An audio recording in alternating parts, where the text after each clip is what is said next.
It's so peaceful beading. And Crow Indian bead artist Marlene Stewart is very good at it, handcrafting beaded cradle boards, belts, armbands, medallions, elk tooth dresses, and more. Therapeutic. You betcha. She's a cheerful artist who loves her work. Oh yeah, you give me a cigarette and a cup of coffee and a light and I'll be beating away. Marlene's art is not only her joy and passion. I listen to country music, so it's going full blast. But her livelihood as well. Who's your favorite country artist? Alan Jackson, of course. And she always has a ready buyer, thanks to the Custer Battlefield Trading Post. Oh yeah, I could always depend on him. He always looked out for me. Put is like my brother, you know. He's not some stranger. He's always looking out for me.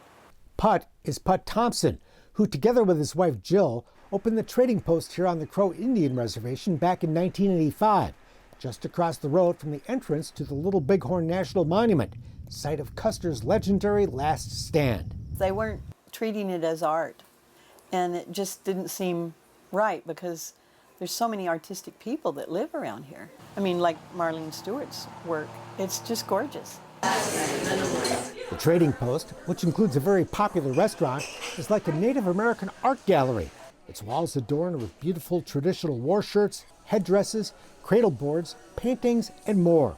All for sale, created by the area's many Crow and Cheyenne artists and other Native Americans whose work supports their family. The cottage industry is big here because of the trading post. I think that's one of the things that Put and I are happiest about, that we've been able to create a store that shows the work of the Crow or the Cheyenne.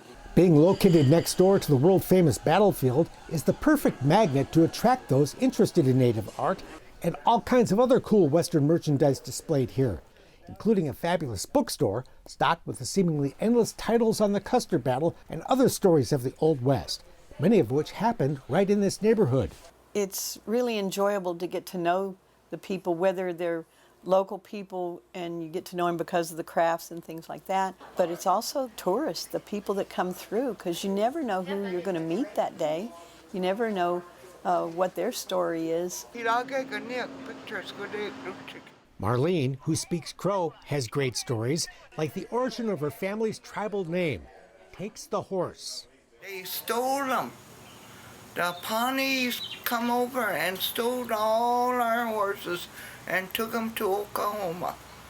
And so the two braves, Crow braves, walked all the way back to Oklahoma, retrieved all the horses and brought them back. And out of the two, one was named Tex the Horse. So that's where I come from. Marlene's work is a reflection of Crow culture, like the medicine wheel patterns she creates. A lot of tribes claim it, but it actually belonged to the Crows. Inspired by the ancient medicine wheel south of here in Wyoming's Bighorn Mountains, on what was once Crow land.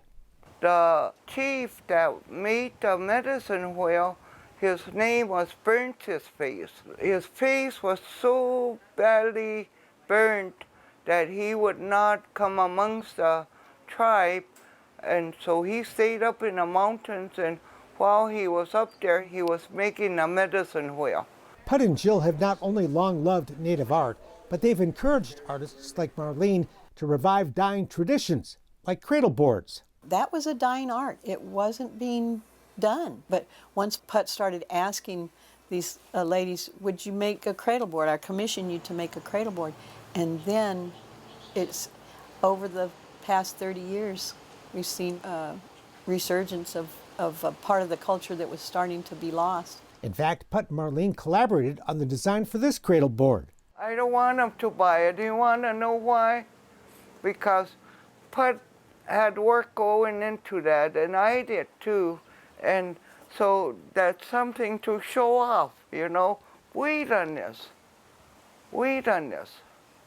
In addition to providing a built-in market for Native artists, the store also employs about 40 people, most of whom are Crow and Cheyenne. Plus, the trading post is packed with all kinds of cool stuff for the rest of us to take home. It's a win-win-win. A trading post that keeps Native people working and artists thriving, giving countless visitors from everywhere the chance to take home the authentic, beautiful work of Indian artists who make their home in this legendary part of the American West.